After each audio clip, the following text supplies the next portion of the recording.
एक पेड़ पर एक चिड़िया अपने पति के साथ रहा करती थी। चिड़िया सारा दिन अपने घोंसले में बैठकर अपने अंडे सेती रहती थी और उसका पति दोनों के लिए खाने का इंतजाम करता था।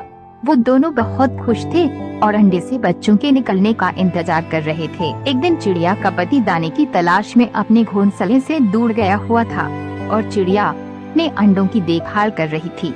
तभी वहाँ एक हाथी मस्त से चलते हुए आया और पेड़ की शाखाओं को तोड़ने लगा। हाथी ने चिड़िया का घोंसला गिरा दिया, जिससे उसके सारे अंडे फूट गए। चिड़िया को बहुत दुख हुआ। उसे हाथी पर बहुत गुस्सा आ रहा था।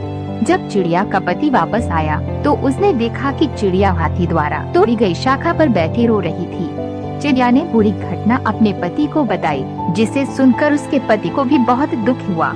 उन दोनों ने घमंडी हाथी को सबक सिखाने का निर्णय लिया। वो दोनों अपने एक दोस्त कठफोड़वा के पास गए और उसे सारी बात बताई।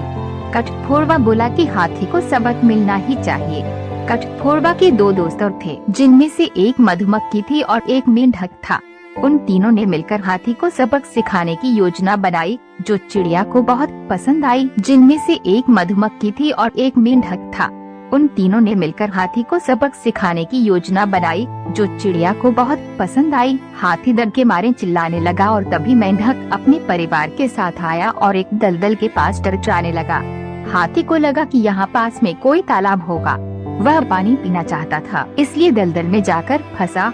इस तरह चिड़िया ने मधुमक्खी, कठफोड़वा और मेंढक की मदद से हाथी से बदला ले लिया। एक बदसूरत बत्तख की कहानी। गर्मियों के दिन था। शाम के समय एक बत्तख झील के पास हुई पेड़ के नीचे अपने अंडे देने के लिए अच्छी जगह ढूंढ रही थी।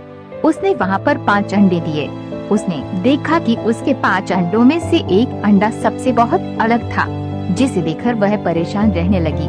उसने अंडों से बच्चों के बाहर आने तक का इंतजार किया। फिर एक सुबह उसके 4 अंडों में से उसके 4 नन्हे बच्चे बाहर आ गए। वो सभी बहुत सुंदर और प्यारे थे, लेकिन उसके 5वें अंडे से अभी तक बच्चा बाहर नहीं आया था। बत्तख ने कहा कि ये 5वें अंडे का बच्चा उसका सबसे सुंदर बच्चा होगा, तभी वह बाहर आने में इतना ज्यादा समय ले रहे हैं। एक सुबह वह 5वां अंडा भी फूट गया। उसमें से एक बदसूरत बत्तख का बच्चा निकला। बत्तख का ये बच्चे अपने बाकी के 4 भाई बहनों से बहुत बड़ा और बदसूरत था। ये देखकर बत्तख माँ बहुत उदास हो गई। उसे उम्मीद थी कि शायद कुछ दिनों बाद वह बदसूरत बत्तख भी अपने भाई बहनों की तरह सुंदर हो जाएगा। कई दिन बीत जाने के बाद भी वह बत्तख बदसूरत ही रहा। बदसूरत होने की वजह से उसके सारे भाई बहन उसका मजाक भी उड़ाते थे और कोई भी उसके साथ नहीं खेलता था। वह बदसूरत बत्तख का बच्चा बहुत उदास रहने लगा। एक दिन झील में अपनी परछाई देखते हुए वह बदसूरत बत्तख का बच्चा सोचने लगा कि अगर उसने अपने परिवार को छोड़ दिया तो वो सारे बहुत खुश हो जाएंगे।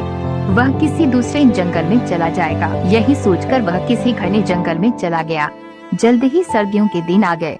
हर तरफ बर्फ की बारिश हो रही थी। बदसूरत बत्तख के बच्चे को ठंड लग रही थी।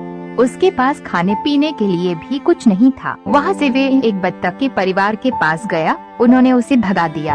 फिर वो एक मुर्गी के घर गया। मुर्गी ने भी उसे चोंच मारकर भगा दिया।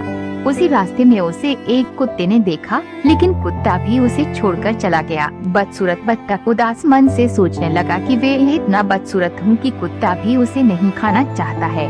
उदास होकर वह बदसूरत बत्तख का बच्चा फिर से जंगल जाने लगा।